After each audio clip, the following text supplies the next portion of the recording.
એક મસ્ત વાર્તા। એક નાનકડા ગામમાં આકાશ નામનો છોકરો રહેતો હતો। તેની માતા ખૂબ જ વૃદ્ધ હતી અને તે બરાબર જોઈ શકતી નહોતી।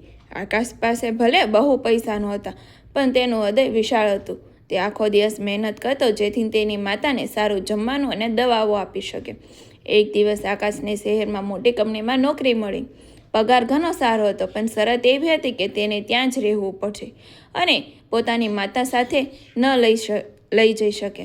આકાશે આ નોકરી ઠુકરાવી દીધી। લોકોએ તેને પૂછ્યું, આટલી સારી તક કેમ છોડી દીધી? ત્યારે આકાશે સુંદર જવાબ આપ્યો, જે માતા મને ચાલતા શીખવવા માટે આખી જિંદગી ઘસાઈ નાખી, આજે જ્યારે તેને મારા ટેકાની જરૂર છે ત્યારે હું તેને એકલી મૂકીને સફળતા મેળવું તો એ સફળતા મને કેવી રીતે સુખ આપી શકે?